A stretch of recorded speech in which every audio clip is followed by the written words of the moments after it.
Hey everybody.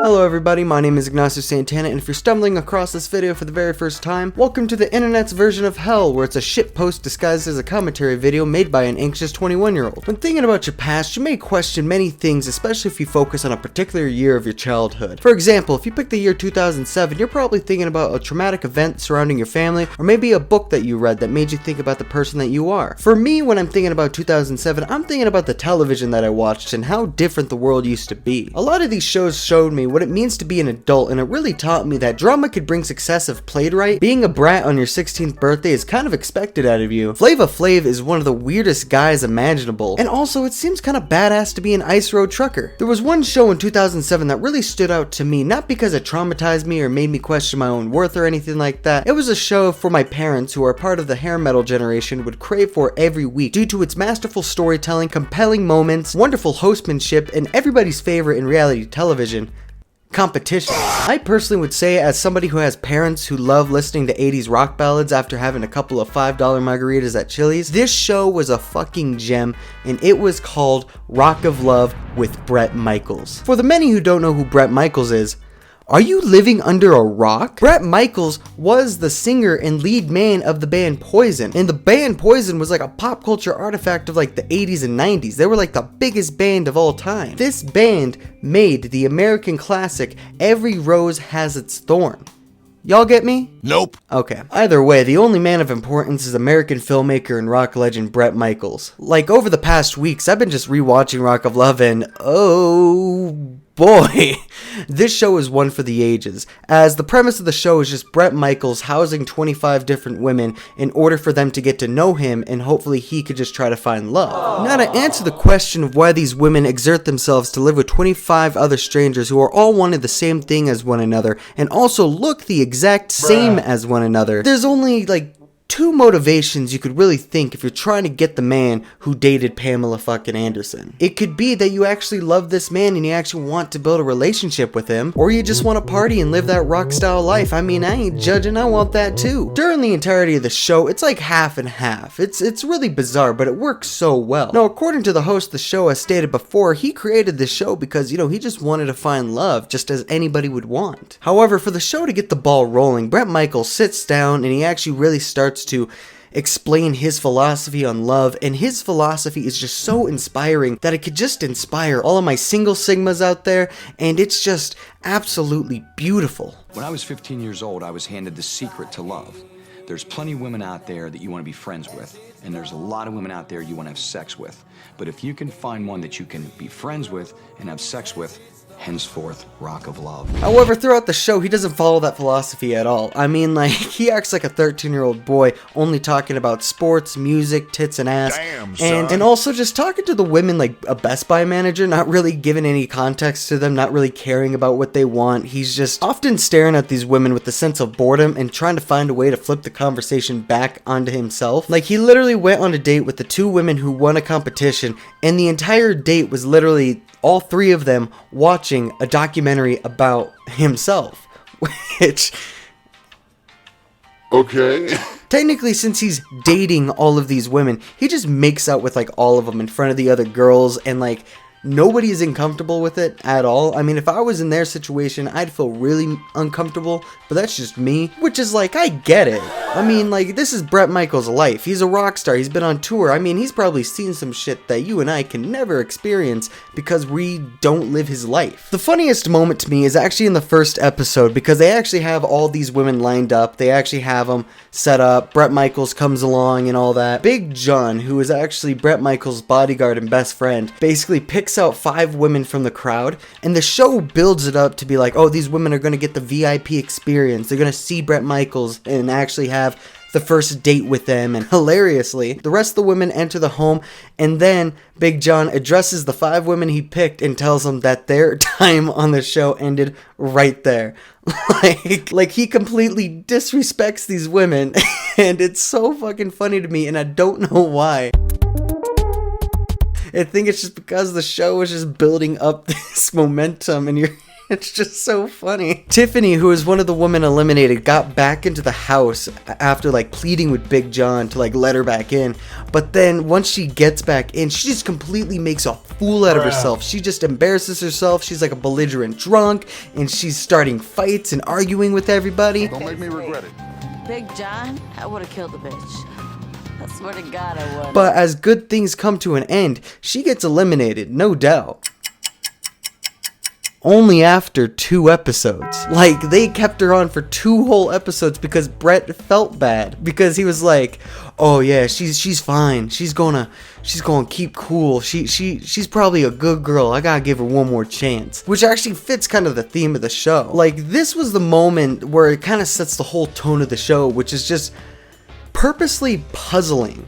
Which, I mean, like, don't get me wrong, like, it fits really well how puzzling the whole show is due to its array of how the show functions. I mean, like, these girls, they get up, they start drama right away, they drink, they do a competition, someone wins that competition, goes on a date with Bret, drama ensues at the house during the date, Bret comes back, elimination time, rinse and repeat. That's literally what the entire show is, and it doesn't get old at all. Also, when talking about the competitions on the show, it's split into like Bret's hobbies and just out of pocket, really horny on the main type of stuff. From the Mud Bowl, which is just basically women's football, motorbiking, which also leads to a hilarious moment where one of the girls just crashes because she has no expertise in motorbiking whatsoever, making photo albums, digging through a fucking trash can to find Bret's guitar pick, and also having phone sex while a penis ring is also having phone sex where Bret puts on a penis ring to measure how horny he is. Damn, son. Like, who comes up with that? Also, one of the best competitions where Bret's superfans basically pull an FBI interrogation on these women and absolutely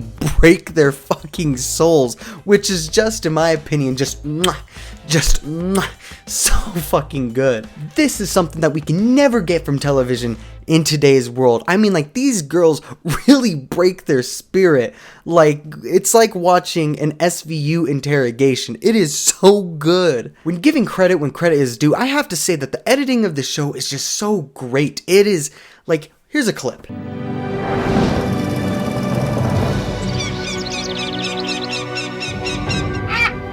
I don't know if you felt it, but I know I did.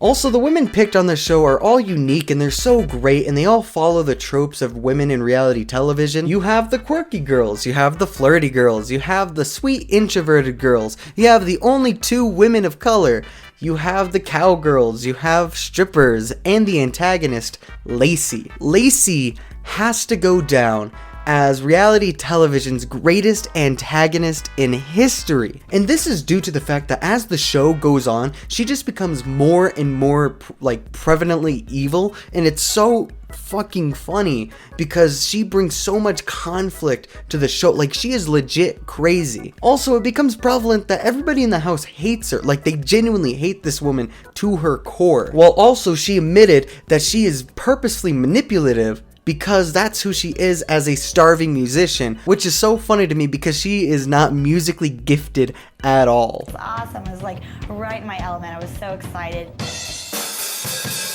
Bruh. She also mentions that she is a PETA member, and like, this is basically her whole personality, and this announcement of hers created one of the greatest TV reality plot lines of all time. Dallas versus Lacey. Dallas being a legit sadist, basically saying kill all pets. Kill all pets. And actually meaning it. It is the most 2007 shit ever, because you basically have kill all pets versus PETA, and that was basically what 2007 was. Both going head to head with each other, just giving each other just right hooks and everything like that. Stop acting for the camera. Get off me. Like, both of these women were just batshit crazy, but it's so fucking good. Also, as the show progresses, we get to learn a little bit more about the women, like where they come from and everything, and also the audience gets to realize that Bret, for being a rock star, has no game at all. For a rock star, it makes no sense to witness this man have absolutely no game. Like, he does not know how to pick women at all. He does not know how to talk to women. And honestly, if he wasn't a rock star, he'd have it a way harder time to find a woman than it already is right now. Also, Bret Michaels talks to himself like he is a 30-year-old man about to go to war with his own midlife crisis. It's so interesting to see this pubescent mindseted man try to connect with these women, but only to get excited when they're talking about middle school shit. Granted, Bret is a really nice guy, and he is a relatively sweet man throughout the show. Like, he has some genuinely, like, down-to-earth moments, and it makes you understand, like, alright, this man's actually a really good guy, I think. However, it's that damn demeanor of his that makes you think, damn, talent really gets you what you want, doesn't it? It probably has to do with the fact that this man acts like a man-child. And honestly, like, when he acts like a man-child, it's pretty damn funny, I'm not gonna lie. Like, there was this one part where he and Heather were going dune bugging, and the entire time he's mentioning his diabetes, like, oh man, my diabetes is getting to me. Oh, I'm gonna die soon. I need to get something to eat. But this girl, she got some big old boobies. I gotta do what I can. Big old boobies. If there are two things I could really appreciate about this show, other than fucking everything, it has to be how the eliminations are presented, and also the damn drip my man Bret has. Damn, look at that drip though. Look at what he's wearing. Ooh. What I like about the eliminations is that it's actually where the meat of the show comes in, where it actually is presented as a serious moment. And we actually get to see what Bret is looking into when trying to find a partner, and we get to see from the woman's perspective of what they want from Bret. Or Bret Michaels just goes like, you didn't get me horny enough during phone sex. I'm sorry, but you're out. Also, it just gives the show its just most apparent view of what the women want when looking into Bret, and just also sees what Bret wants to see in these women as well. It's actually a really cool perspective to see in reality television. We don't really see authenticity like this as much. And also, during the entire time, they just want Lacey to leave. Like they hate this woman so much. And for the audience, they really kind of hammer it in, like, oh, you're gonna hate Lacey. Lacey is your enemy. She's so bad. Like I couldn't stand her at all, but I wanted to see more of her. And honestly, I wanted Bret to pick her to win, so he understood that Lacey did not give two shits about him at all. I thought that would have been the funniest thing in the entire world. Like Lacey's own father.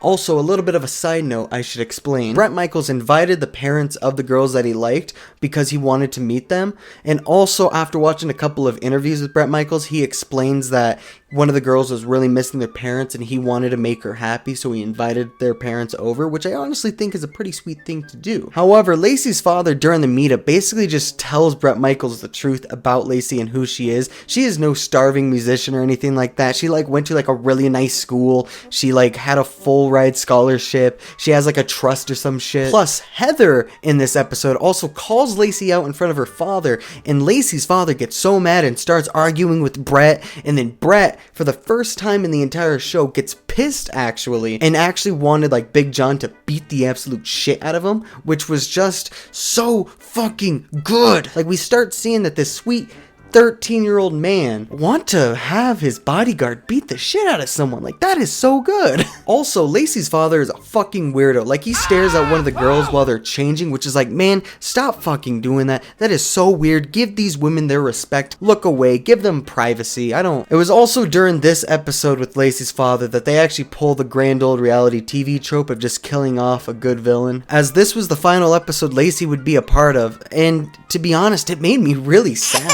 But when doing research for this video, I found out Lacey's actually doing fine. She's actually making money off of her appearance on this show. She has a podcast called Talk of Love, which is basically she just interviews other contestants from the show. Also, she is still starting shit with the other contestants, and hey Lacey, if you're watching, I respect that. Keep going. As the show reached its end, we as the audience get to witness the two women who could possibly win a solo one-on-one date with Bret. Heather and Jess were the finalists, and what made them stand out was, according to the host himself, Jess was cool, hot, and had pink hair, and Heather was cool, hot, and had a tattoo of Bret's name on the back of her neck. Honestly, as someone who is a part of the sex that will physically grow old but will still act like a child, this is a pretty hard choice. However, at the end of the day, Jess won Rock of Love. A totally happy ending for all. Bret got to find the girl he wanted, the girl got to find Bret, and it was such a wonderful moment, and they got to live happily ever after. Unfortunately, the relationship wouldn't last long, as this show had 3 seasons. And according to season 1 winner Jess, she actually had no romantic feelings at all for Bret Michaels, which is, oh, friend-zoned again. It was a rock-themed romantic reality show hosted by a famous musician where 25 other girls just wanted to try to win his heart. But it was set up in the only way that Bret Michaels only knew how. Basically by being a rock star. Having them push themselves to their absolute most limits and having them eliminated one by one, having their heart broken, all because they wanted to date a singer who was rich and famous that your dad likes. You see, I absolutely love this show, and I wonder if y'all ever seen this show before, and if not, what's your favorite, like, reality TV show that's, like, really weird and stuck behind your mind? I'd like to hear it in the comments below. I'd like to have a little discussion down there. Also, if you'd like what I had to say and you'd like to see some more of me talking about random stuff, please hit the like button and give that subscribe button some love. Also, I'd like to thank everybody that has stumbled across this channel this year, who have subscribed, who have liked my videos, because this has honestly been one of the greatest years of my life. I mean, I never thought I'd hit 150 subscribers by the end of the year. My goal was at least 100. I also hope that you keep enjoying my content because I love making it for you all. I hope that you all have a great day and also a very happy new year. Thank you.